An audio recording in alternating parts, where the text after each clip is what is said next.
Duke Edmund Ashworth froze at the top of the marble staircase, his heart slamming against his chest so hard he thought the whole room might hear it. Across the crowded ballroom, past the swirl of silk gowns and glittering candlelight, stood a woman he had buried in his mind 5 years ago. Her hair was different now, pulled back in a simple twist instead of the elaborate curls she once wore.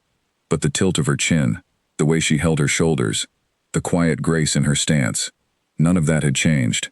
It was Isabel, his wife, the woman everyone believed had vanished forever, perhaps even died somewhere far from home. His hand gripped the polished railing until his knuckles turned white. For a moment he could not breathe. Musicians played a cheerful tune nearby, oblivious to the storm rising inside him, and laughter drifted from every corner of the room, yet none of it reached him. All he could see was her. Then his gaze dropped, and the shock deepened into something far greater. Standing beside Isabel were 3 small children. A boy, who looked to be about 4 years old, his hair dark and neatly combed, stood closest to her skirts. Beside him, a smaller boy, with the same dark hair, clutched her hand. And nestled against her other side was a little girl, perhaps 2 years old, peeking out shyly from behind the folds of her mother's gown. Edmund's breath caught somewhere deep in his throat. 3 children, 3 small faces that bore an unmistakable resemblance to his own family line. The same sharp jaw, the same deep-set eyes that every Ashworth before him had carried since the family's earliest days. His mind reeled, trying and failing to make sense of what stood before him. He had not seen his wife in 5 years. 5 years since the note left on her writing desk, the one that spoke only of leaving and offered no explanation. 5 years since he had returned from serving abroad to find Bramfield Hall silent, his young wife gone, and no trace of where she had disappeared to. He had searched. He had sent men to every port, every village, every distant relative who might have taken her in. Nothing, not a whisper, not a single clue. Society had eventually decided she must be dead, or perhaps she had run off in shame from a marriage everyone assumed was unhappy. Edmund had never believed either explanation, though he could offer none better. Now here she stood, alive, dressed in a gown of deep blue, greeting guests with a practiced smile that did not quite reach her eyes. She was introduced by their hostess as Mrs. Hartley, a charitable widow recently returned from abroad, known for her generous work helping struggling families in the countryside. A widow. The word struck Edmund like a blow. Did she believe him dead as well? Or was it simply easier to claim widowhood than to explain a husband she had abandoned? He forced his legs to move. Each step down the staircase felt heavier than the last, as though the air itself had thickened around him. Guests turned to watch him pass, whispering behind gloved hands, sensing that something extraordinary was about to unfold. The Duke of Bramfield rarely attended balls anymore, and when he did, he never looked like this, pale and shaken, moving with the single-minded focus of a man walking toward either salvation or ruin. Isabel had not yet noticed him. She was bent slightly, whispering something reassuring to the smallest child, who had begun to fuss quietly at the noise and the crowd. Her fingers brushed the little girl's cheek with a tenderness that Edmund recognized instantly, the same gentle touch she used to offer him in quieter days, before the war, before everything fell apart. He was perhaps 10 steps away when she straightened and turned, and their eyes met across the space between them. Time seemed to stop entirely.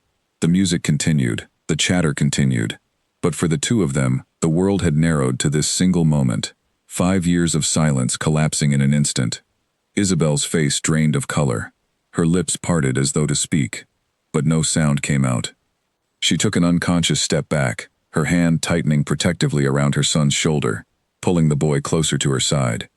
"Isabel," Edmund said, his voice barely above a whisper, yet it carried across the sudden hush that had fallen around them, as nearby guests began to notice the tension crackling between the Duke and the mysterious widow.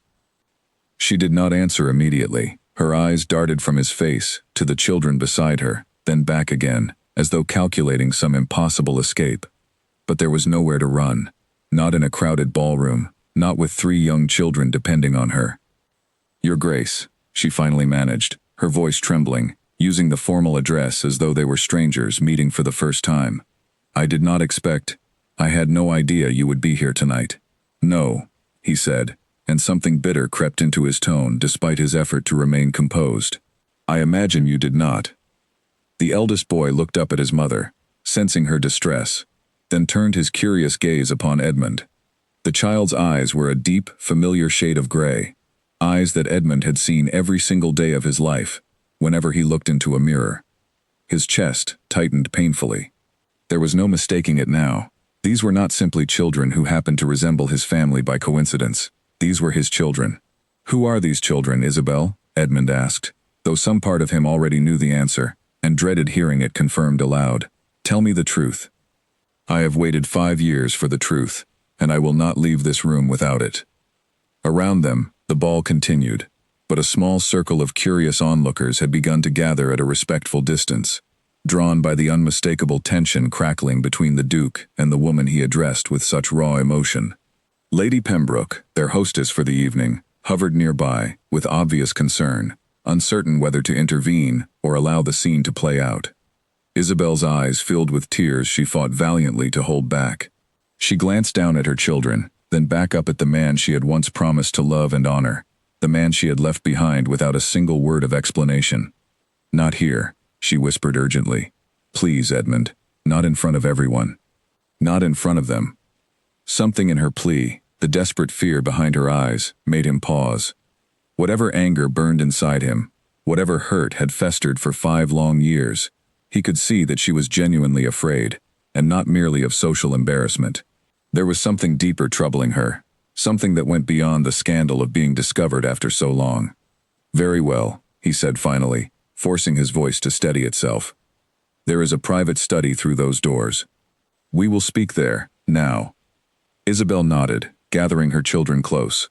The eldest boy took his mother's hand without complaint, though his young eyes kept flicking curiously toward the stern-faced man who had approached them with such intensity. The smaller boy began to whimper softly, sensing the tension in the air, and Isabel bent to scoop him into her arms, murmuring soft reassurances against his hair. As they made their way through the crowd toward the study, whispers followed them like a wave rolling across the ballroom floor. Everyone had questions. Everyone wanted answers. The Duke of Bramfield's missing wife had returned, and she had brought children with her, children who bore an unmistakable resemblance to the Ashworth family line.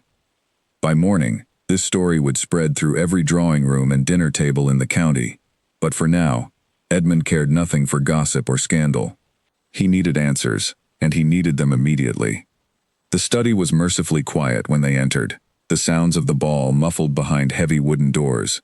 A single lamp burned on the desk, casting long shadows across the room. Isabel set the smaller boy down gently, and he immediately clung to her skirts, peering out nervously at the tall, imposing man standing near the fireplace. "Please," Edmund said, gesturing toward a chair near the desk. "Sit. You look as though you might collapse."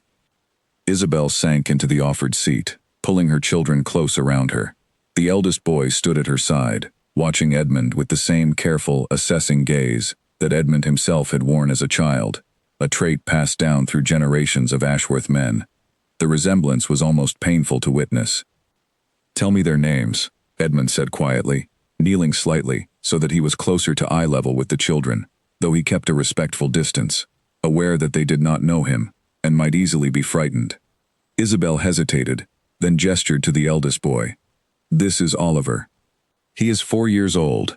She touched the smaller boy's shoulder gently. "This is Henry. He is 3. Finally, she looked down at the little girl, still shy and half hidden against her side. "And this is Charlotte. She is 2. Edmund's throat tightened as he repeated the names silently in his mind. Oliver, Henry, Charlotte. 3 children he had never known existed, 3 children who carried his blood and his family's legacy, growing up without ever knowing their father. "Are they mine?" he asked, though the question felt almost unnecessary given what his eyes had already told him. He needed to hear her say it aloud. Isabel's composure finally broke. Tears spilled down her cheeks as she nodded slowly. "Yes, Edmund. They are yours. Every single one of them."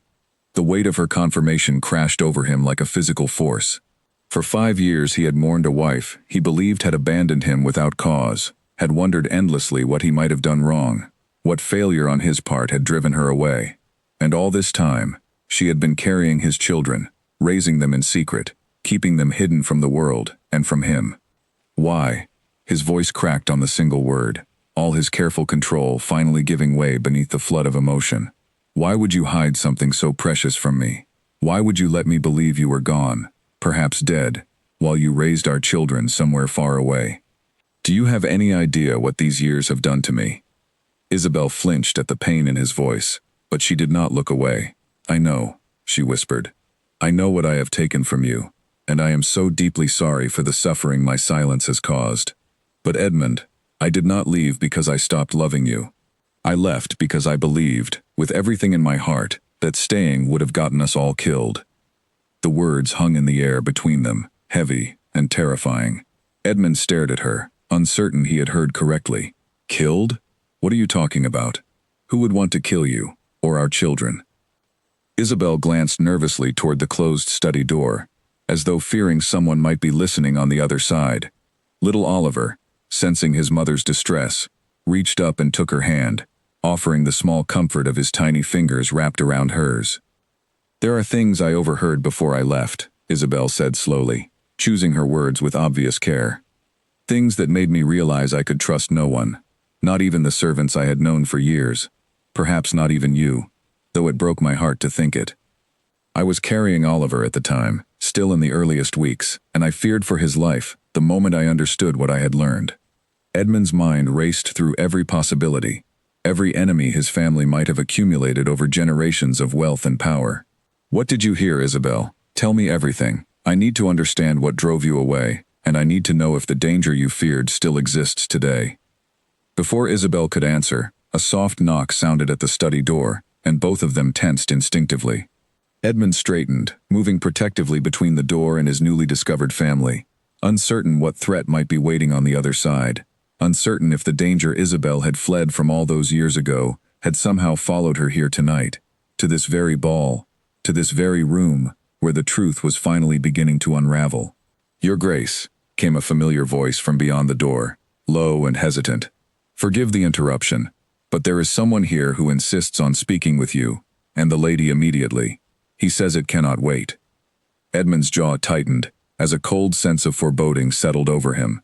Isabel's face had gone pale once more, her arms tightening protectively around her children, and in that instant, Edmund understood with absolute certainty that whatever secret his wife had carried for 5 long years was about to come crashing into the present, whether either of them was ready for it or not. He crossed to the door and opened it slowly, bracing himself for whatever awaited on the other side, while behind him, Isabel gathered her 3 children close, her eyes fixed on the darkened hallway beyond, watching for the shadow of a threat she had spent 5 years trying desperately to outrun. The footman standing in the hallway looked deeply uneasy, glancing over his shoulder before speaking again. It is a gentleman who arrived only moments ago, Your Grace. He would not give his name to the other servants, but he says he knows the lady inside, and he insists the matter concerns her safety. Edmund's stomach twisted. He glanced back at Isabel, who had risen from her chair, her face a mask of controlled fear, as she pulled Charlotte into her arms, and kept Henry and Oliver close against her skirts. Describe him, Edmund said sharply to the footman. Tall, sir, dark coat, a scar along his left cheek. He would not come further than the entrance hall, but he was most insistent. Isabel's breath caught audibly. That is not one of them, she said quickly, relief flooding her voice, though her hands still trembled. That is Alistair, Captain Alistair Grant. He has helped protect us these past years. If he has come here tonight, something urgent must have happened. Edmund studied her for a long moment, weighing whether to trust this sudden explanation, but the genuine relief in her expression convinced him she was telling the truth. Bring him here, he told the footman, quietly. I do not want this conversation spilling into the ballroom. Within minutes, a tall man with weathered features and the unmistakable bearing of a former soldier entered the study. His eyes swept the room, taking in Isabel, the children, and finally settling on Edmund with a wary, assessing gaze. Your Grace, he said with a respectful nod, though his tone carried no fear, only caution. I did not expect to find you here as well. This complicates matters, though perhaps it is fortunate in the end. Alistair, Isabel said, stepping forward. What has happened? Why have you come tonight of all nights? The captain's jaw tightened. I received word this afternoon that a man matching a description we have watched for these past years was seen near the village, asking questions about a widow named Hartley and her children.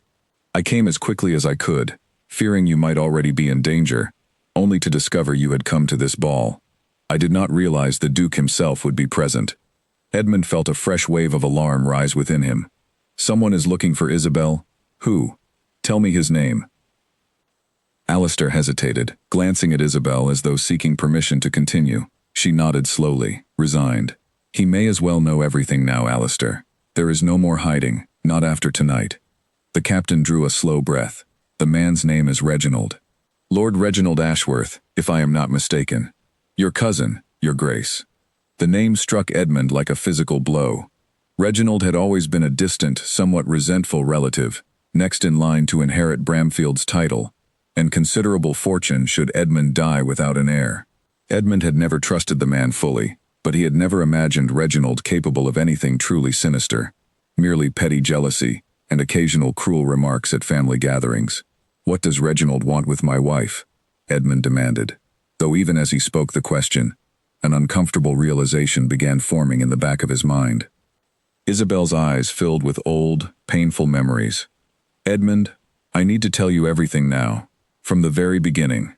5 years ago, shortly before you returned from your commission abroad, I overheard a conversation I was never meant to hear.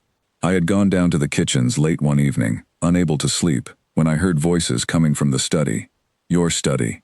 The very room we stand in now. It was Reginald, speaking with a man I did not recognize, someone he called only by the name Barrow. Edmund's expression darkened as she continued. Reginald was speaking of the succession, of how frustrated he had grown, waiting for you to produce an heir, believing perhaps you never would, given how rarely you were home during those years of war. And then I heard him say something that chilled me to my very bones. He said that if a child were ever born to threaten his inheritance, steps would need to be taken to ensure that child, and its mother, never lived to see it grow. The room fell utterly silent, except for the soft crackle of the fire.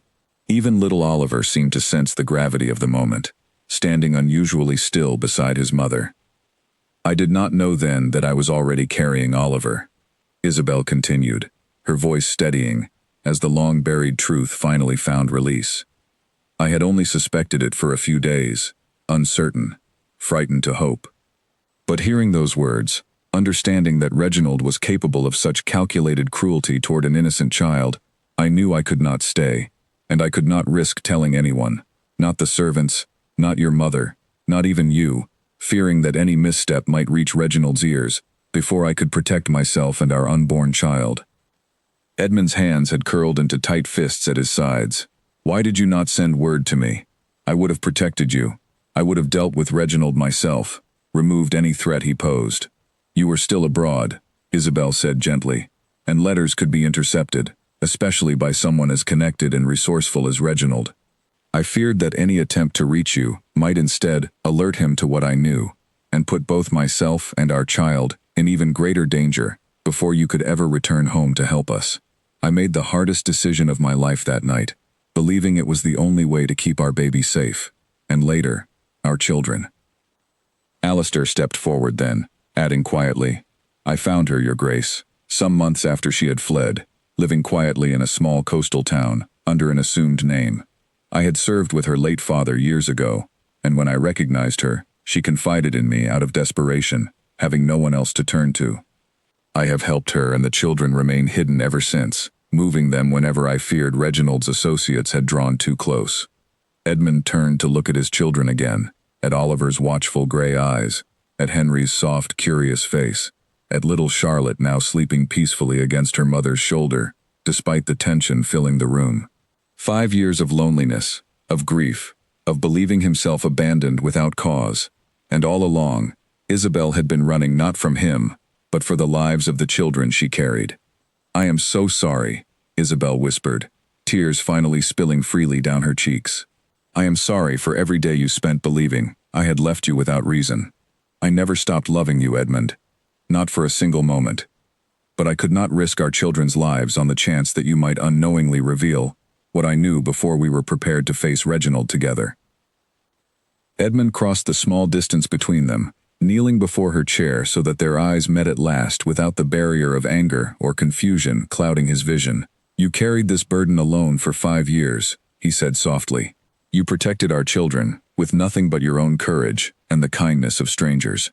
I cannot fault you for that, Isabel, even though my heart still aches from the years we lost."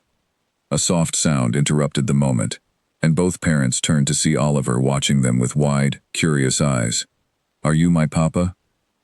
the boy asked in a small, uncertain voice, the innocent question cutting through all the complicated adult sorrow surrounding him. Edmund felt something break open in his chest, warm and overwhelming. He knelt fully before the boy, meeting his eyes at the child's own height. "Yes," he said, his voice thick with emotion he no longer tried to hide. "Yes, Oliver, I am your papa, and I promise you, I will never let anything happen to you or your brother or your sister, not for as long as I live." Oliver studied him for a long moment with the serious consideration only a young child can manage, then slowly reached out and touched Edmund's hand.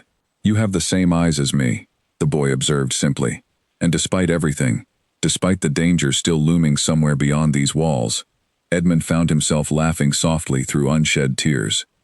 But the moment of tenderness could not last uninterrupted. Alistair cleared his throat gently.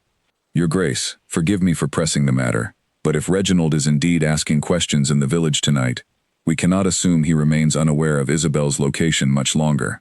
We must decide quickly how best to protect her and the children going forward." Edmund rose slowly, his expression hardening with new resolve.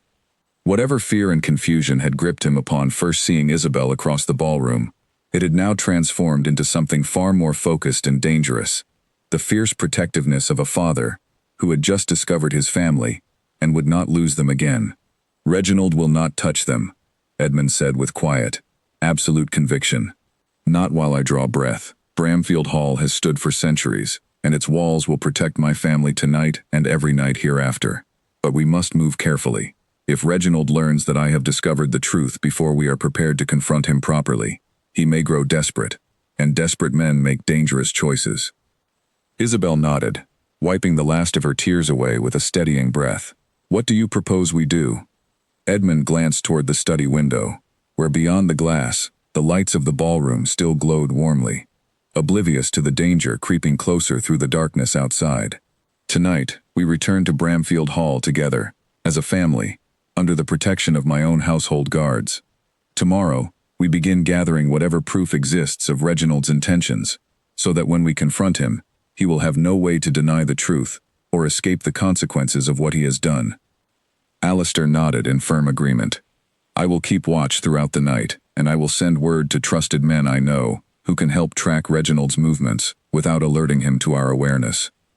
As the small group prepared to slip quietly out through a side entrance, avoiding the curious eyes still lingering near the ballroom, Edmund lifted little Charlotte gently into his own arms for the very first time, feeling the impossible weight of 5 lost years settle into something new, something fragile but real.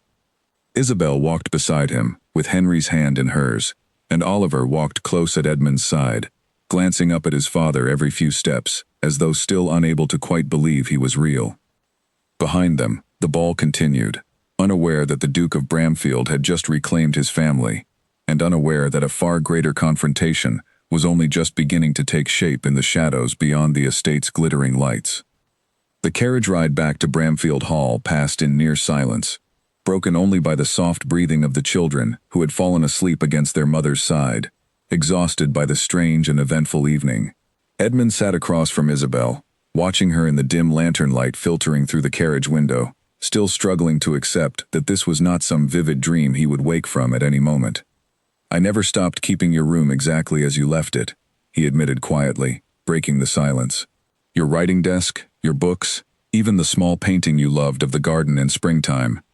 I could not bring myself to change anything, though everyone told me I should move forward, remarry, forget." Isabel's eyes softened with a mixture of sorrow and gratitude. "You never remarried?" "I could not," Edmund said simply. "Some part of me always believed you were still out there somewhere, even when logic told me otherwise. I suppose my heart refused to accept what my mind could not disprove." When the carriage finally rolled through the iron gates of Bramfield Hall, The great house stood illuminated against the night sky, its windows glowing warmly despite the late hour, for Edmund had sent a rider ahead to alert the household staff of their unexpected and momentous arrival. Mrs. Whitfield, the longtime housekeeper who had served the family since Edmund's own childhood, waited anxiously at the entrance, and when she saw Isabel stepping down from the carriage with 3 small children in tow, her hands flew to her mouth in astonished disbelief. "My lady," she whispered, tears immediately springing to her eyes. "My lady, is it truly you?" "It is truly me, Mrs. Whitfield," Isabel said softly, managing a tired but genuine smile. "Though I fear I owe you, and everyone else in this house, a very long explanation." Mrs. Whitfield ushered them all inside, without further hesitation, calling quietly for warm milk and blankets for the children, who stirred sleepily as they were carried into the grand entrance hall they had never before seen. Oliver's eyes widened as he took in the towering ceilings, the gleaming marble floors, and the enormous portraits lining the walls, several of which bore an unmistakable resemblance to his own young face. "Is this our house, Papa?"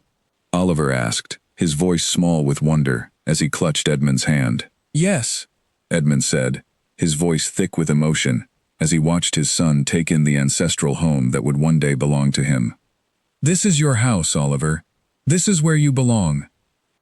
As the children were settled into a warm nursery room that had once been prepared, years ago, in anticipation of an heir that never came, Isabel lingered in the doorway, watching Edmund tuck a blanket gently around Henry's small shoulders, with a tenderness she had almost forgotten he possessed.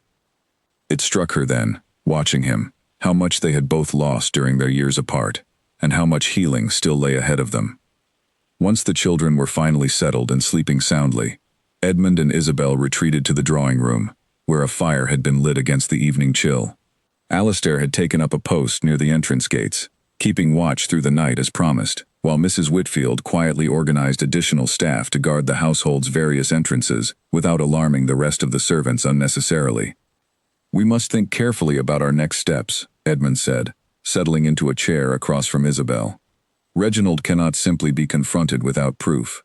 He is clever, and he will deny everything, unless we can present evidence strong enough to leave him no room for denial." Isabel nodded thoughtfully. "The conversation I overheard all those years ago involved a man named Barrow.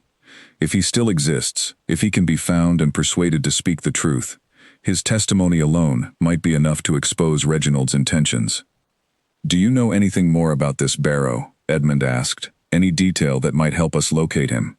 Isabel closed her eyes, casting her mind back through the fog of years to that terrifying night. "I remember his voice was rough, as though he had spent years working outdoors.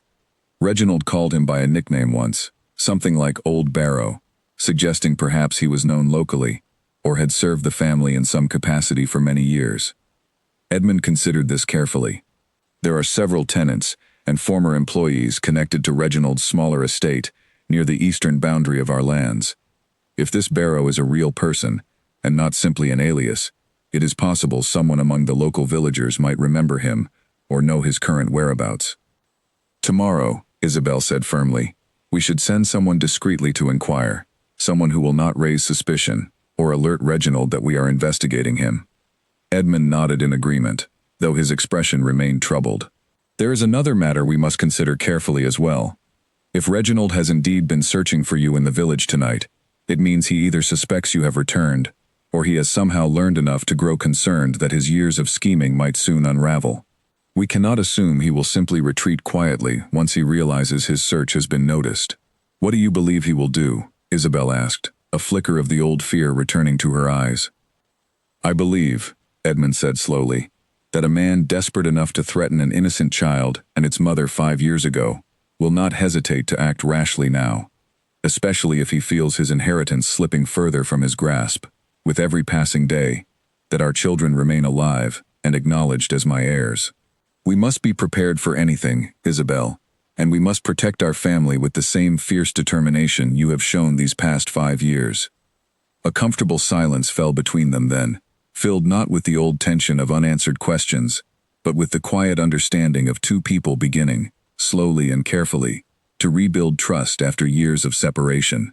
Isabel studied Edmund's face in the firelight, noting the new lines of worry etched there, evidence of years spent grieving a loss that had, in truth, never been permanent. "I owe you so much more than an explanation," she said softly. "I owe you the years we lost, though I know there is no way to give those back to you now." "We have years ahead of us instead," Edmund replied gently, reaching across the small distance to take her hand in his own. "That is what matters now. Not what we lost, but what we choose to build going forward, together, as we should have been all along." Their quiet moment was interrupted by a soft knock at the drawing-room door. Alistair entered, his expression grave, snow still dusting his shoulders from the cold night air outside. "Your Grace, my lady, forgive the intrusion, but I believe you should hear this immediately. One of the stable hands reports seeing a rider near the eastern boundary of the estate less than an hour ago, moving quickly away from the property under cover of darkness." Edmund rose immediately, his earlier tenderness replaced with sharp, focused alertness. "Did the stable hand recognize the rider?" "Not clearly, Your Grace, though he described a dark coat and a horse of considerable quality, suggesting someone of means rather than a common traveler or poacher." Isabel's face had gone pale once more. "Reginald," she whispered. "He must have followed us from the ball, or perhaps learned of our departure through someone among Lady Pembroke's guests." Edmund's jaw tightened with cold resolve. "Then he already knows you have returned to Bramfield Hall, and likely suspects that I now know the truth as well. Alistair, double the watch along every boundary of the property tonight. No one enters or leaves these grounds without your knowledge." "Understood, Your Grace," Alistair replied, already turning to carry out the order. Once he had gone, Edmund turned back to Isabel, whose hands trembled slightly despite her obvious effort to remain composed. "We are safe here tonight," he assured her, though even as he spoke the words, he understood that true safety would not come until Reginald's threat had been permanently and thoroughly dismantled. "Bramfield Hall has weathered far worse storms than one desperate, greedy man." Isabel nodded, though sleep would not come easily that night for either of them, both lying awake in separate chambers for the first time in 5 years, under the same roof, listening to the distant sounds of guards patrolling the grounds, wondering what the coming days would bring, and whether the fragile peace they had just begun to rebuild could survive the confrontation that now seemed unavoidable. By morning, word had already begun trickling through the county of the astonishing events at Lady Pembroke's ball, of the Duke's long-lost wife returned with 3 children in tow, and though the full truth remained hidden from public knowledge, whispers of scandal and mystery followed the Ashworth name through every drawing room and market square within a day's ride of Bramfield Hall, whispers that would soon reach the ears of a man who had spent 5 years believing his greatest obstacle had vanished forever, only to discover, with mounting desperation, that she had returned to reclaim everything he had spent years trying to steal. Morning arrived at Bramfield Hall, with pale golden light filtering through the tall windows of the breakfast room, though the peaceful scene did little to ease the tension still gripping the household. Edmund had barely slept, his mind turning over every possible strategy for confronting Reginald, when a servant arrived, with urgent news that stole what little calm remained in the room. "Your Grace," the young footman said breathlessly, "there is a message that arrived this morning, by private courier. It bears no name, only your family's seal, though it is not one I recognize from any of your usual correspondence." Edmund took the sealed letter with a growing sense of unease and broke it open at once. Isabel watched anxiously from across the table. Charlotte perched on her lap while Oliver and Henry ate their porridge nearby, blissfully unaware of the danger circling their new home. The message was brief and chillingly direct. It read simply that certain matters concerning the succession of Bramfield required urgent private discussion, and that Reginald would call upon the estate that very afternoon to address rumors that had reached him regarding the sudden and surprising return of the Duchess. "He is coming here," Edmund said grimly, setting the letter down upon the table. "Today, he wastes no time." Isabel's arms tightened instinctively around Charlotte. "What should we do?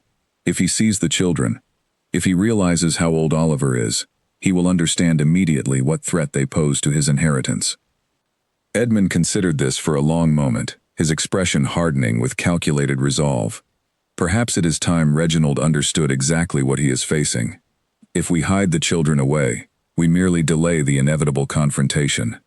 But if we allow him to see them, to understand clearly that his schemes have failed, We may provoke him into revealing his hand more quickly, giving us the evidence we need before he has time to cover his tracks further. That sounds terribly dangerous, Isabel said, her voice tight with worry. What if he grows desperate rather than cautious?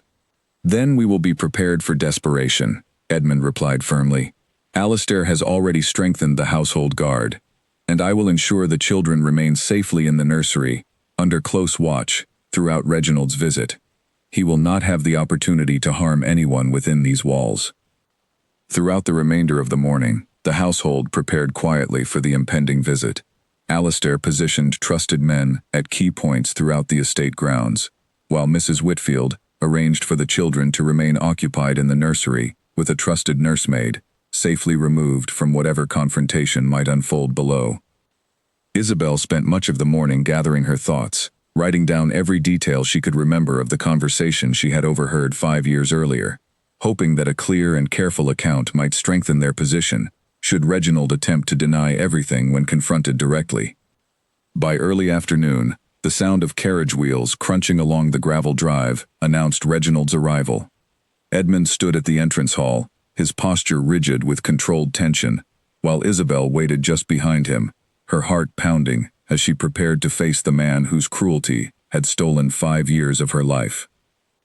Reginald stepped down from his carriage with the same arrogant confidence Edmund remembered from years past, though there was a new sharpness to his expression, a wary calculation in his eyes, as he approached the entrance and caught sight of Isabel standing beside her husband. "Isabel," Reginald said, his voice carefully controlled despite the obvious surprise flickering across his features. "How remarkable to see you again, after so many years. The rumors from last night's ball, I confess, seemed too extraordinary to believe." "Reginald," Isabel replied coolly, refusing to let her fear show in her voice. "I imagine you find my return rather inconvenient." A flicker of something dangerous crossed Reginald's face, before he masked it with a thin smile.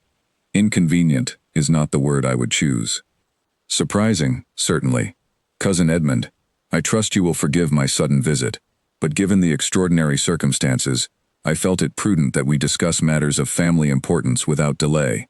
"Come inside, Reginald," Edmund said, his voice carefully neutral. "Let us speak privately in my study." As they made their way through the entrance hall, Reginald's eyes swept briefly toward the staircase, and for a moment his gaze lingered there, as though sensing the presence of something beyond his immediate view. Isabel's breath caught, praying silently that the children remained safely occupied upstairs, away from prying eyes. Once settled within the study, the same room where Isabel had first revealed her long-buried secret only a day earlier, Reginald wasted little time on pleasantries. "I understand," he began carefully, "that you have returned with certain additions to your household, Isabel. Children, if the rumors are to be believed." "They are not rumors," Edmund said firmly, taking a protective position beside his wife. "I have 3 children, Reginald. A son named Oliver, who is 4 years of age, another son named Henry, and a daughter named Charlotte, all born during the years my wife was believed lost to us." Reginald's composure flickered, a muscle tightening along his jaw as he processed this confirmation. 4 years of age, he repeated slowly, his mind clearly calculating the implications. That would mean the child was conceived shortly before Isabel's sudden and unexplained disappearance. "It would," Edmund said, watching his cousin's reaction carefully. "Which raises an interesting question, does it not, Reginald? Why would a woman flee her husband and her home while carrying his child, unless she believed remaining posed some genuine danger to herself and that unborn child?" The room fell into tense silence. Reginald's eyes darted briefly toward Isabel, and in that fleeting moment, Isabel saw something she recognized instantly, the same calculating coldness she had witnessed from behind a darkened doorway 5 years before. "I have no idea what you are suggesting," Reginald said carefully, though his voice had lost some of its earlier confidence. "Perhaps your wife simply grew frightened of the responsibilities of motherhood, or perhaps she found the isolation of Bramfield too much to bear during your long absence." "That is not what happened," Isabel said, her voice steady despite the fear coursing through her. "I left, Reginald, because I overheard a conversation between yourself and a man named Barrow, in this very room, discussing the inconvenient possibility of an heir threatening your claim to this estate. and discussing what measures might be taken, should such an heir be born. Reginald's face drained of color for the briefest instant before he recovered his composure, forcing a scornful laugh that rang hollow in the tense atmosphere of the room. "I have no knowledge of any man named Barrow, nor any recollection of such a conversation. This sounds like nothing more than an elaborate fabrication designed to explain your inexcusable abandonment of your husband and your household duties." "We shall see," Edmund said coldly. "Whether Barrow himself remembers the conversation as clearly as my wife does, should we manage to locate him and ask him directly." For the first time since his arrival, genuine alarm flickered across Reginald's features before he quickly masked it once more. "You would take the word of some unknown laborer over that of your own blood relation? This is absurd, Edmund. I have always supported this family's interests faithfully." "Have you?" Edmund asked quietly. "Then you will have no objection to us pursuing the matter further, to clear your name of any suspicion, should Isabel's account prove entirely mistaken." Reginald's jaw tightened visibly, and for a long moment he said nothing, clearly weighing his next words with considerable care. "Do what you must," he finally said, rising abruptly from his chair. "Though I would caution you both against making reckless accusations that could damage this family's reputation beyond repair. Particularly accusations built upon nothing more than the fevered imaginings of a woman who abandoned her responsibilities without a word of explanation to anyone." With that, Reginald took his leave, his carriage pulling away from Bramfield Hall with considerably less confidence than it had arrived. Once he had gone, Edmund turned to Isabel, his expression grim but resolute. "He is frightened," Edmund said quietly. "Did you see it, when I mentioned Barrow's name? Whatever confidence he arrived with, it crumbled the moment he realized we possessed knowledge he believed long buried." "He will not simply retreat quietly," Isabel said, her voice tight with renewed worry. "A man that frightened will act quickly to protect himself, and I fear what lengths he might go to, now that he understands the threat we pose to his ambitions." Edmund nodded grimly, already turning his thoughts toward their next crucial step. "Then we must find Barrow before Reginald does. If that man still lives, and if he can be persuaded to speak the truth, we may finally have the proof needed to end this threat once and for all." As evening settled over Bramfield Hall, Alistair departed quietly toward the neighboring villages, tasked with the delicate mission of locating a man who held the key to unraveling 5 years of hidden danger. While within the great house, Edmund and Isabel held their children close, uncertain how many more peaceful nights remained before Reginald's desperation forced the confrontation neither of them could any longer avoid. 3 days passed with no word from Alistair, and the silence weighed heavily upon everyone at Bramfield Hall. Edmund found himself pacing the corridors late at night, unable to settle, while Isabel threw herself into caring for the children, finding comfort in small routines even as worry gnawed steadily at her composure. On the morning of the 4th day, a rider finally appeared at the gates, mud splattered, and clearly having traveled through the night without rest. Edmund met Alistair in the entrance hall himself, unwilling to wait a moment longer than necessary for news. "I found him," Alistair said without preamble, his voice hoarse with exhaustion. "Barrow lives still, though he has fallen on hard times since Reginald dismissed him from service some years ago. He works now as a common laborer near a village, 2 days' ride from here, keeping largely to himself." "Will he speak with us?" Edmund asked urgently. "Will he confirm what Isabel overheard?" Alistair hesitated. "He is frightened, Your Grace. When I first approached him, he denied any knowledge of Reginald entirely, clearly terrified of the consequences, should he speak against a man of such power and influence. It took considerable persuasion before he admitted to me privately that he remembers the conversation clearly, and that it has haunted his conscience ever since." "Then why does he refuse to speak openly?" Isabel asked, having joined them in the hallway, her expression tight with anxious hope. "Because Reginald has already found him first," Alistair said grimly. 2 days before I arrived, a man matching Reginald's description visited Barrow and made it very clear that any testimony against him would result in severe consequences, not only for Barrow himself, but for his elderly mother, who depends entirely upon his modest wages for her survival. Edmund's expression darkened with cold fury. "Reginald threatens an innocent old woman to protect his secrets. This confirms everything we suspected about the depth of his cruelty. There may be a way to help Barrow find the courage he needs, Alistair continued carefully. If we can offer him and his mother genuine protection, secure lodging away from Reginald's influence, and perhaps some modest security for their future, he may yet be willing to speak the truth publicly. Edmund did not hesitate. Whatever is required, provide it. I will personally guarantee Barrow and his mother's safety and comfort for as long as necessary. Return to him, Alistair, and make him understand that Bramfield's protection now stands between him and any threat Reginald might pose. Alistair nodded and prepared to depart once more, though exhaustion clearly weighed upon him after days of hard travel. Before he left, however, Isabel stopped him with a gentle hand upon his arm. "Thank you," she said quietly, tears gathering in her eyes. "For everything you have done these past years, and for everything you continue to do now. I do not know how I could have protected my children without your help." Alistair offered her a small, tired smile. "Your father was a good friend to me long ago, my lady. I could do no less than honor his memory by protecting his daughter and her children when they needed it most." As Alistair departed once more toward the distant village, Edmund and Isabel retreated to the drawing room, where the weight of uncertainty continued to press heavily upon them both. The children played nearby with wooden toys Mrs. Whitfield had unearthed from some forgotten corner of the nursery, their innocent laughter offering a stark and painful contrast to the danger still circling their family. "What if he refuses even now?" Isabel asked softly, watching Oliver help his younger brother stack a small tower of wooden blocks. "What if fear proves stronger than conscience, and Barrow chooses silence over justice?" Edmund considered this carefully. "Then we will need to find another path toward exposing Reginald's intentions. Perhaps there are other witnesses, other servants from that era, who might recall suspicious behavior. Or perhaps Reginald himself, in his growing desperation, will make some careless mistake that reveals his guilt more directly. I worry," Isabel admitted, "that we are running out of time. Reginald knows now that we suspect him. He will not remain patient much longer, waiting to see whether we succeed in gathering proof against him." As if summoned by her very words, a commotion arose suddenly from outside the drawing room windows.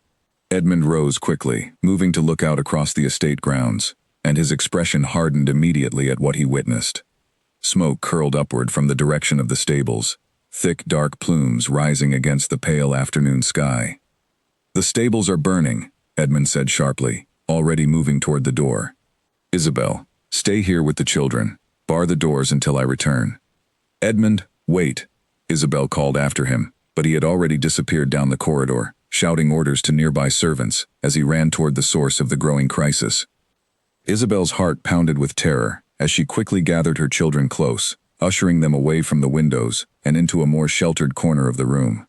"Mama, what is happening?" Oliver asked, his young voice tight with fear as he clutched her hand. "Everything will be well, my darling," Isabel said, forcing calm into her voice, despite the terror gripping her heart. "Papa is handling the situation. We must simply wait quietly until he returns." Outside, chaos had erupted across the estate grounds. Flames licked hungrily at the wooden stable structure, and servants rushed frantically with buckets of water, attempting to contain the blaze before it could spread further toward the main house or the nearby cottages where household staff resided.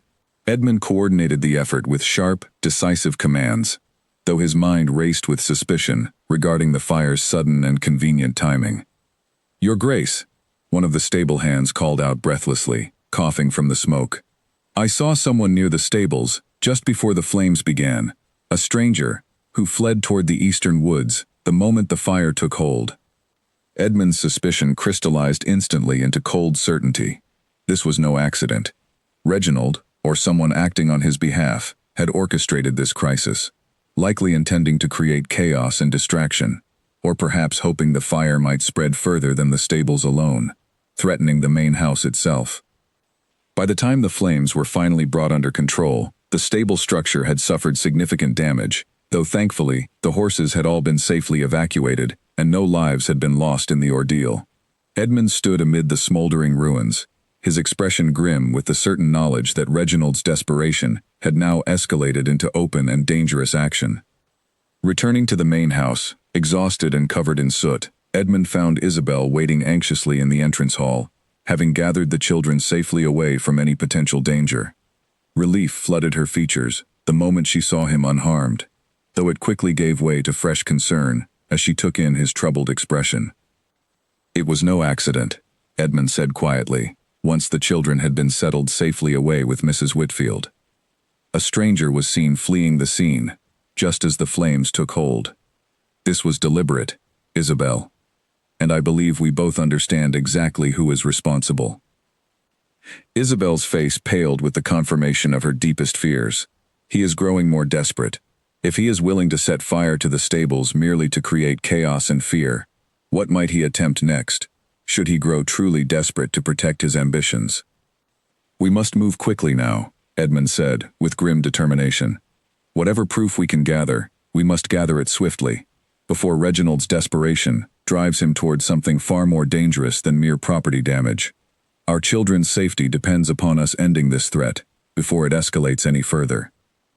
That night, as the household finally settled into an uneasy quiet, guards patrolling every boundary of the estate with heightened vigilance, Edmund sat awake in his study, staring into the dying embers of the fireplace, turning over every possible strategy in his mind, while somewhere beyond the estate's walls, a man consumed by greed and fear continued plotting his next desperate move against the family determined to expose his darkest secrets. 2 more days passed with the estate on constant guard, every servant and stable hand watching the grounds with heightened alertness for any sign of further trouble. Edmund had written urgently to a trusted magistrate in the county, a man named Sir Edward Pratt, requesting his discreet assistance in the matter, though he stopped short of revealing the full extent of Reginald's suspected crimes until stronger evidence could be gathered. On the 3rd morning after the fire, Alistair returned once more, this time accompanied by a nervous, weathered man who kept glancing anxiously over his shoulder, as though expecting danger to appear at any moment. Edmund recognized immediately that this must be Barrow, and he welcomed the man into the study with careful, reassuring courtesy. "Your Grace," Barrow said, his voice rough and uncertain, as he twisted his cap nervously between his hands. "I understand you wish to hear what I know regarding Lord Reginald and the events of some 5 years past." "I do," Edmund said gently, gesturing for the man to take a seat. "And I promise you, Barrow, that you and your mother will remain under Bramfield's protection for as long as necessary, regardless of what consequences may follow your testimony." Barrow nodded slowly, though his hands continued to tremble slightly. "I worked for Lord Reginald as a groundskeeper on his smaller estate for many years, Your Grace, tending his gardens and grounds faithfully. One evening, some 5 years past, he summoned me privately to discuss a delicate matter, one he insisted must remain strictly between us." Isabel, who had joined them silently, sat forward with tense anticipation, her memories of that terrifying night finally about to be confirmed by an independent witness. "He spoke of his frustration," Barrow continued, "regarding his position as heir to Bramfield's title and fortune, believing that his cousin, yourself, Your Grace, might never produce an heir given the years spent away at war. He asked me directly whether I might be willing, for considerable payment, to ensure that any unexpected child born to threaten his inheritance would not survive long enough to challenge his claim." The room fell into heavy silence, as Barrow's words confirmed everything Isabel had overheard years before. Edmund's hands clenched tightly upon the arms of his chair, cold fury building steadily within him at the confirmation of his cousin's monstrous intentions. "I refused him," Barrow said quickly, as though desperate for Edmund to understand this crucial detail. "I told him I would have no part in harming an innocent child, no matter the payment offered. He grew angry, threatened to dismiss me from service, which he eventually did, some months later on some unrelated pretext, though I always suspected it was his lingering anger over my refusal that truly drove his decision." "Did he mention my wife specifically during this conversation?" Edmund asked carefully. "Did he know at that time that she might already be carrying a child?" Barrow hesitated, his expression troubled. "He suspected it, Your Grace, though he was not entirely certain. He mentioned watching the household staff closely for any signs, and he mentioned that, should his suspicions prove correct, he would find other means to accomplish his goals, with or without my assistance." Isabel's breath caught sharply. This confirmed, beyond any remaining doubt, that Reginald had been actively planning to harm her and her unborn child, and that her decision to flee had likely saved both her life and Oliver's life during those uncertain early days of her pregnancy. "Will you testify to this before a magistrate?" Edmund asked directly. "I understand the danger this poses to you and your mother, but your testimony may be the crucial piece of evidence needed to finally hold Reginald accountable for his intentions." Barrow's hands trembled visibly, but his expression hardened with sudden resolve. "I have carried this guilt for 5 years, Your Grace, knowing what I knew and saying nothing out of fear. If your protection extends to my mother and myself as promised, I will speak the truth before whoever needs to hear it. It is past time this burden was set down." Relief and gratitude flooded through Edmund and Isabel in equal measure. "You have my word," Edmund said firmly. "You and your mother will want for nothing, and Reginald will never have the opportunity to threaten either of you again." With Barrow's testimony secured, Edmund immediately dispatched a message to Sir Edward Pratt, requesting his presence at Bramfield Hall at the earliest possible convenience to hear the full account of Reginald's crimes and to determine what legal proceedings might follow. The magistrate arrived within 2 days, a stern but fair man, well respected throughout the county for his careful and impartial judgment. Sir Edward listened intently as Barrow recounted his testimony once more, followed by Isabel's own detailed account of the conversation she had overheard years before. The magistrate's expression grew increasingly grave as the full scope of Reginald's intentions became clear. "This is a serious matter indeed," Sir Edward said finally, once both accounts had been given. "Conspiracy to cause harm to an innocent child and its mother, motivated by greed and ambition regarding inheritance, is a grave crime that cannot go unpunished, regardless of the accused's social standing or family connections." "What steps must we take now?" Edmund asked, his voice steady, despite the storm of emotions still churning within him. "I will need to gather formal statements from both witnesses," Sir Edward explained, "and then I will proceed with issuing a formal summons for Lord Reginald to answer these serious accusations before proper legal authority. Given the severity of the claims, I expect this matter will draw considerable attention, both within the county and potentially beyond it." As Sir Edward began the careful process of documenting the formal statements, Edmund found himself finally allowing a small measure of hope to take root within his chest. After days of uncertainty and danger, they finally possessed the proof needed to expose Reginald's true nature and end the threat that had haunted his family for 5 long years. That evening, as the household finally began to settle into a more hopeful rhythm, Edmund found Isabel in the nursery, watching their children sleep peacefully, their faces untroubled by the danger that had surrounded them these past difficult days. "We are close now," Edmund said softly, joining her at the doorway. "Close to finally ending this nightmare Reginald has forced upon our family." Isabel leaned gently against his shoulder, exhaustion and cautious relief mingling in her expression. "I have waited 5 years for this moment, Edmund. 5 years of running, of hiding, of raising our children in constant fear that our safety might be discovered at any moment. To finally see justice within reach feels almost too wonderful to believe." "Believe it," Edmund said firmly, wrapping his arm gently around her shoulders. "Reginald's schemes are finally unraveling, and soon he will face the consequences of the cruelty he has shown toward this family. Our children will grow up safely, Isabel, free from the shadow that has hung over them since before they were even born." But even as hope began to bloom within Bramfield Hall, neither Edmund nor Isabel could yet know how desperately Reginald would fight against the justice now closing steadily around him, nor how far he might be willing to go in one final, dangerous attempt to protect the inheritance he had schemed so ruthlessly to secure. Word of Sir Edward's formal summons reached Reginald within a matter of days, and the reaction it provoked confirmed everything Edmund had suspected about his cousin's guilty conscience. Rather than responding with the outraged denial one might expect from an innocent man wrongly accused, Reginald instead disappeared from his own estate entirely, leaving his household staff bewildered and unable to account for his sudden absence. "He has fled," Alistair reported grimly, upon investigating the matter personally. His valet claims he departed suddenly 2 nights past, taking only a small bag of belongings and refusing to explain his destination or his return date. Edmund's jaw tightened at this news. A guilty man running from justice. This only strengthens the case against him, though it complicates matters considerably if we cannot locate him to answer for his crimes. Isabel, seated nearby, with Charlotte drowsing peacefully in her arms, felt a fresh wave of anxiety at this development. If he has fled, does that mean the danger has passed, or does it mean he is simply regrouping somewhere, planning some new scheme against us? I fear it may be the latter, Edmund admitted honestly. A man desperate enough to threaten innocent children and set fire to my stables is unlikely to simply accept defeat and vanish quietly. We must remain vigilant, even as we pursue his location through proper legal channels.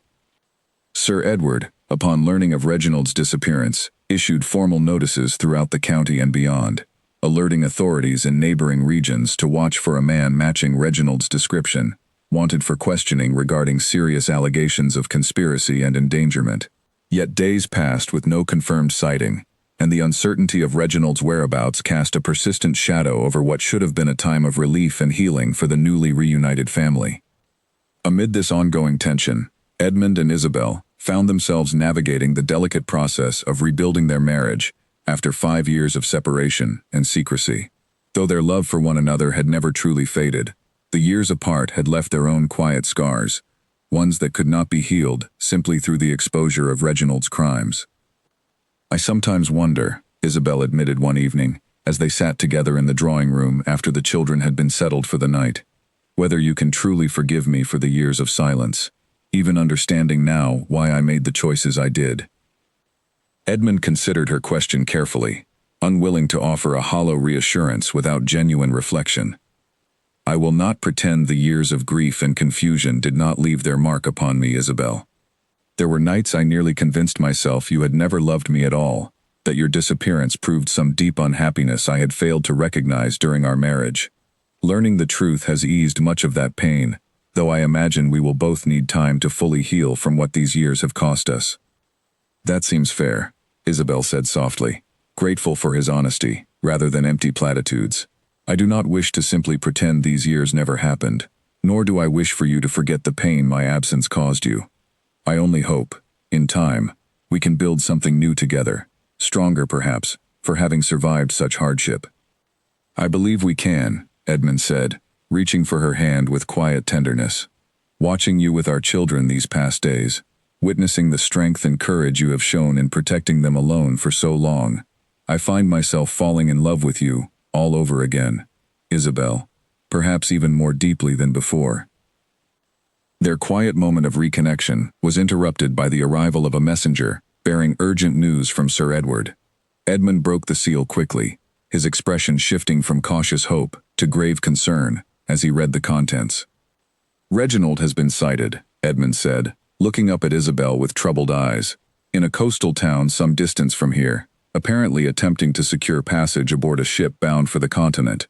Sir Edward has dispatched men to intercept him before he can flee the country entirely. Relief and renewed anxiety warred within Isabel's expression. If he is caught, will that finally end this nightmare? Will he face proper justice for what he intended to do to our family? I hope so, Edmund said, though uncertainty lingered in his voice. Much depends upon whether he can be apprehended before he escapes, and whether he attempts any further desperate action once he realizes capture is imminent. The following days passed in tense anticipation as they awaited further word from Sir Edward's men. Edmund maintained heightened security throughout Bramfield Hall, unwilling to relax his vigilance until Reginald had been securely captured and formally charged for his crimes. Isabel found herself unable to fully relax as well, though she took comfort in the steady presence of her husband and the growing bond forming between Edmund and their 3 children. Oliver, in particular, had grown quite attached to his father, following him about the estate whenever permitted, peppering him with endless questions about Bramfield's history and the responsibilities that would one day fall to him as heir. Edmund found himself delighting in these moments, cherishing the opportunity to know his eldest son after missing the first 4 years of his young life. "Papa," Oliver asked one afternoon as they walked together through the estate gardens, "will the bad man who wanted to hurt us ever come back?" Edmund knelt down to meet his son's serious gaze directly, choosing his words carefully. "I promise you, Oliver, that I will do everything within my power to ensure that man never has the opportunity to hurt you or your brother or sister ever again. You are safe here, and you will remain safe, for as long as I have breath in my body to protect you." Oliver studied his father's face for a long moment, then nodded, with the simple trust only a young child could offer so completely. "I believe you, Papa." That evening, as the sun began setting behind the distant hills surrounding Bramfield Hall, a rider finally appeared at the estate gates, bearing news that would determine the fate of the family's ongoing struggle against the man who had haunted their lives for 5 long years. Edmund met the rider personally, his heart pounding with anticipation, as he awaited word of whether justice would finally be served, or whether Reginald had somehow slipped through their grasp entirely, free to plot further danger against the family he so desperately sought to destroy. The rider dismounted quickly, his face flushed from hard travel, and delivered his message directly to Edmund without delay. "Your Grace, I bring word from Sir Edward Pratt. Lord Reginald was apprehended at the coastal town before he could secure passage aboard the ship. He is being held under guard and will be transported back to face formal questioning within the week." A wave of relief washed over Edmund so powerful that he had to steady himself against the entrance pillar for a moment. Behind him, Isabel, who had rushed to hear the news, pressed a trembling hand to her mouth, tears of relief filling her eyes. "He is truly caught?" she asked, needing to hear the confirmation once more before she could fully believe it. "Truly caught, my lady," the rider confirmed. "Sir Edward asked me to convey that, given the seriousness of the accusations, and the evidence already gathered from Barrow's testimony, and your own account, formal proceedings will likely commence swiftly, once Lord Reginald has been returned to the county." Edmund thanked the rider warmly and ensured he received proper rest and refreshment before continuing his journey onward. Once the messenger had departed, Edmund turned to Isabel, gathering her into his arms with a tenderness that spoke of the tremendous weight finally lifting from both their shoulders. "It is nearly over," he murmured against her hair. 5 years of fear and uncertainty, and finally, justice approaches. Yet even as hope bloomed once more within Bramfield Hall, Edmund understood that the coming days would demand careful preparation. Reginald, cornered and facing serious consequences, might yet attempt some final desperate maneuver to escape justice, or to discredit the evidence gathered against him. Edmund resolved to remain vigilant until the matter reached its final, formal conclusion.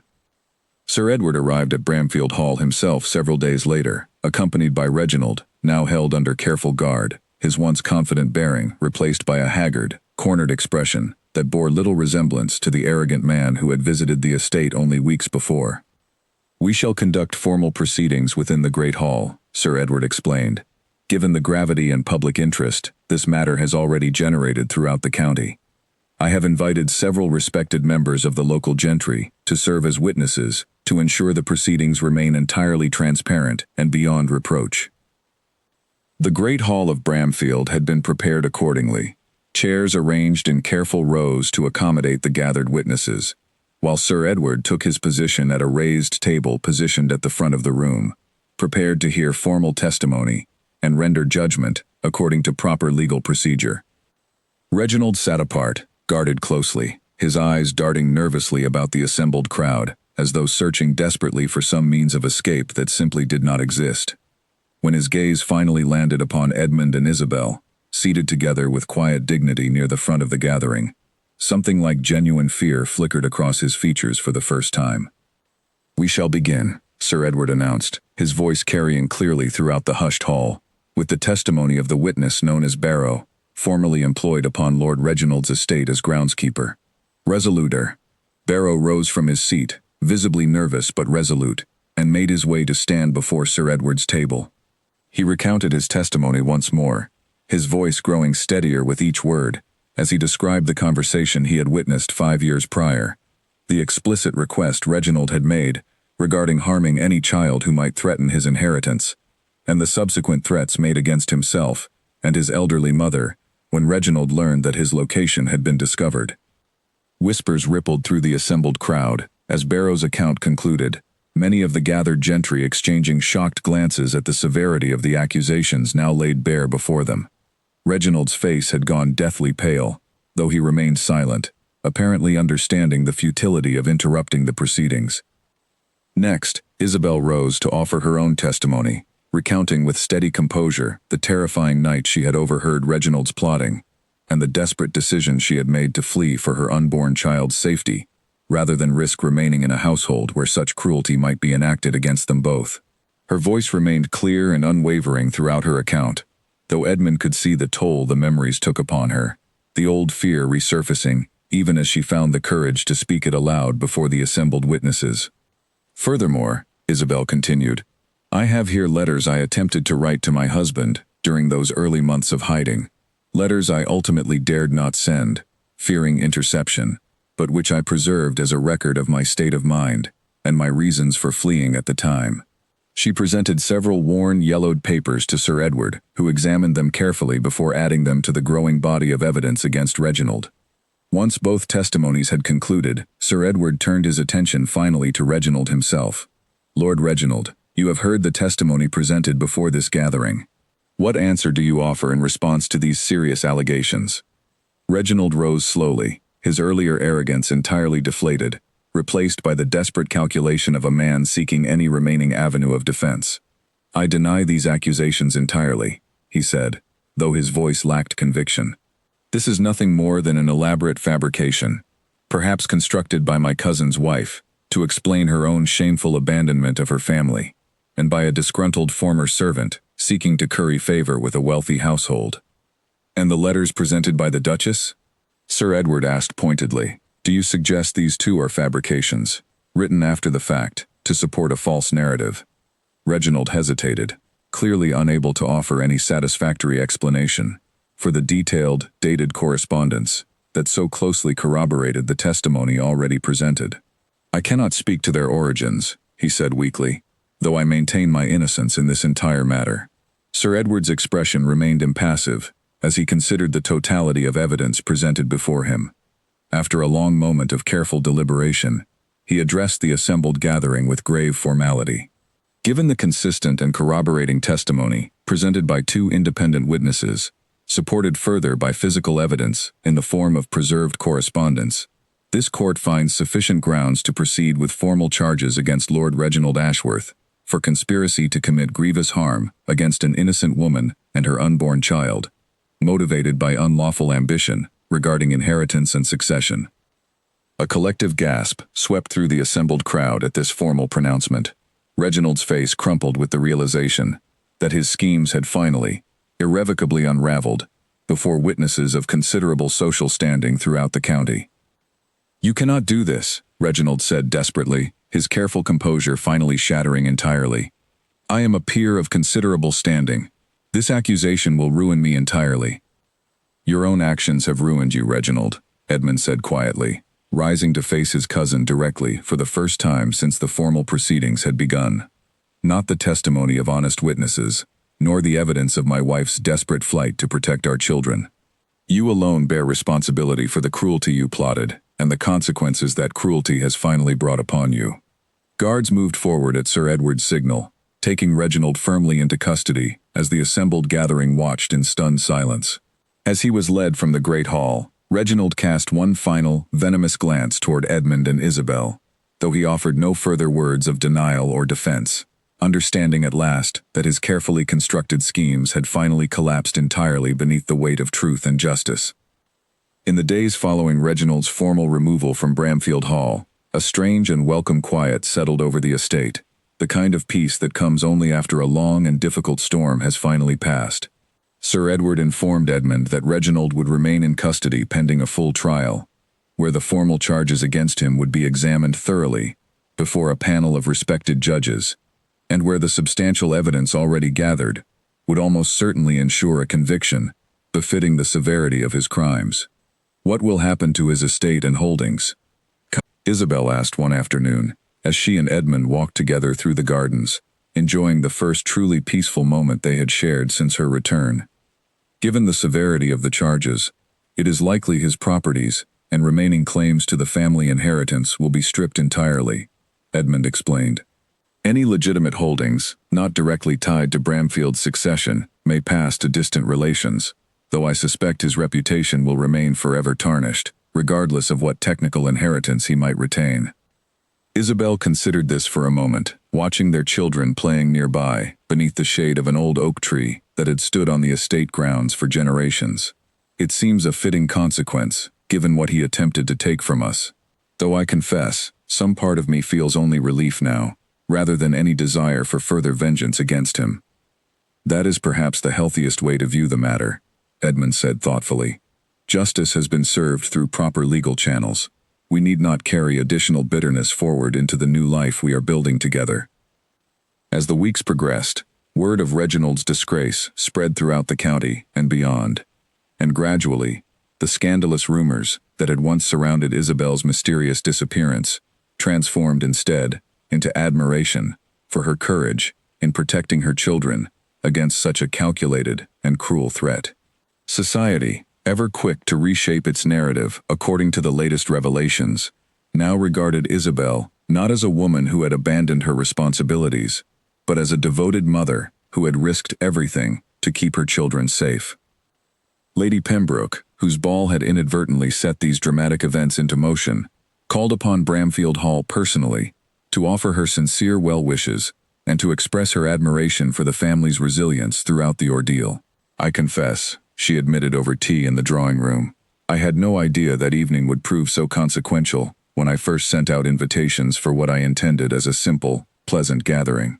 Sometimes, the most important moments arrive when we least expect them, Isabel replied with a genuine smile, thinking of that fateful evening when Edmund's eyes had first found hers across the crowded ballroom, setting in motion the chain of events that would finally bring their family the safety and justice they so desperately deserved.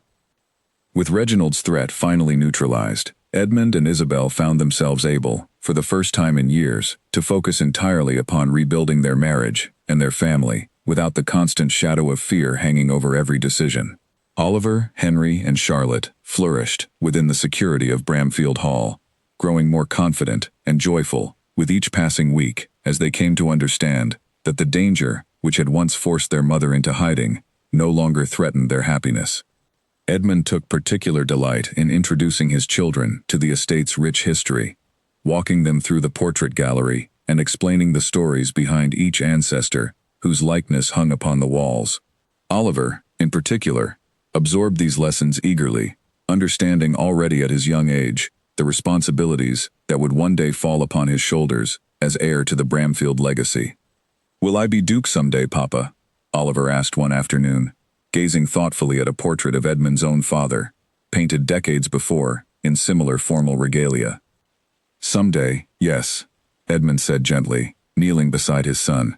"Though that day is very far away, Oliver.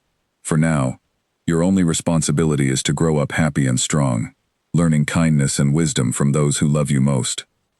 As spring gave way to summer, Bramfield Hall hosted a quiet celebration to mark the family's restored happiness, a modest gathering of close friends and trusted allies who had supported Edmund and Isabel throughout their difficult ordeal. Alistair attended as an honored guest, having finally been able to set aside the constant vigilance that had defined his role over the past 5 years, though he remained a welcome and trusted friend within the household. Barrow and his elderly mother had been settled comfortably in a small cottage upon Bramfield's grounds, provided with a modest pension and steady employment that ensured their continued security and comfort.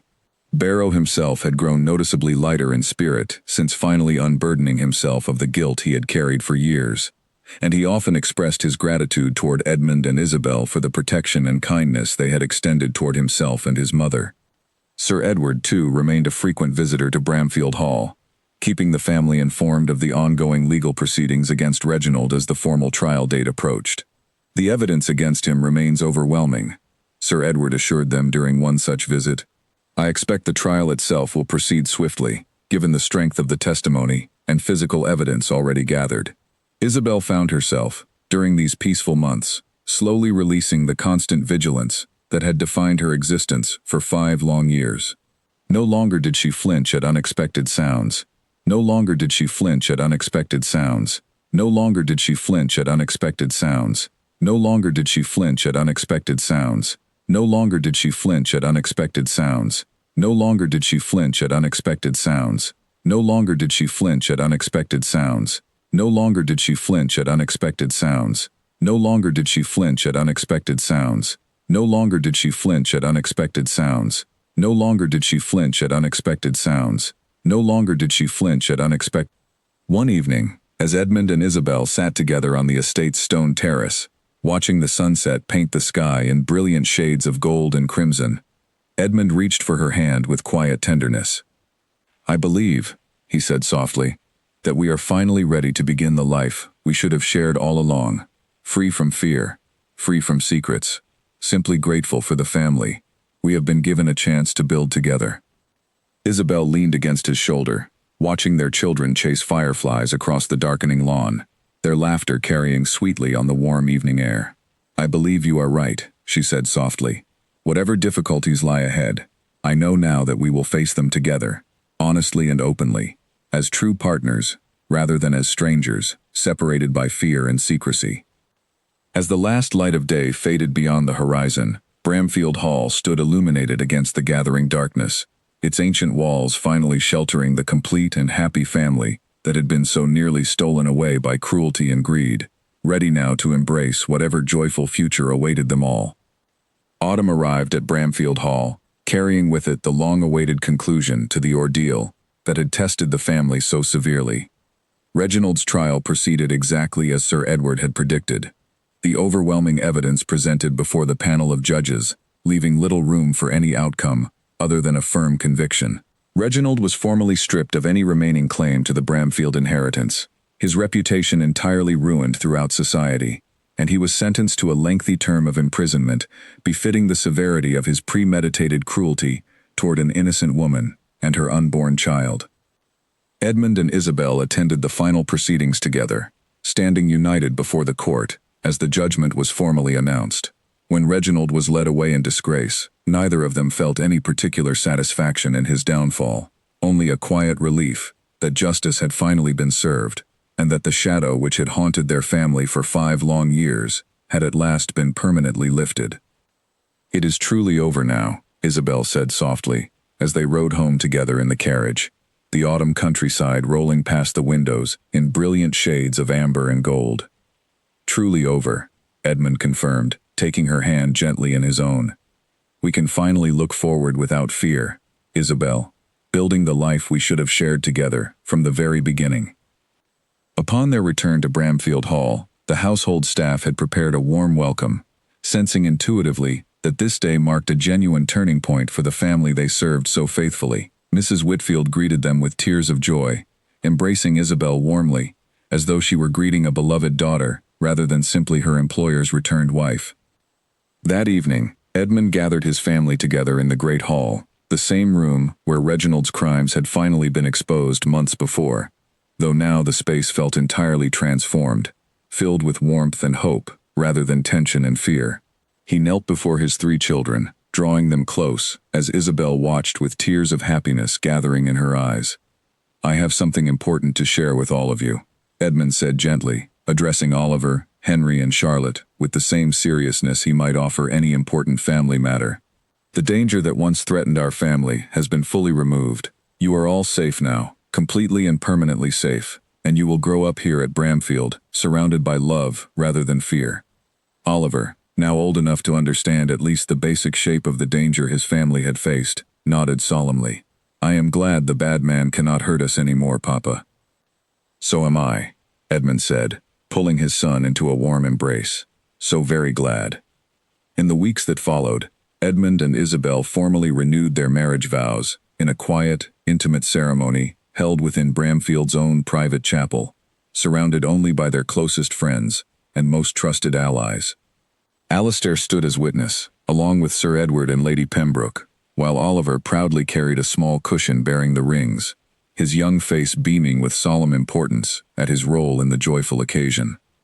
As Edmund and Isabel exchanged their renewed vows, promising once more to honor and protect one another through whatever future challenges life might present, both understood with quiet certainty that this second beginning felt somehow even more meaningful than their original wedding so many years before.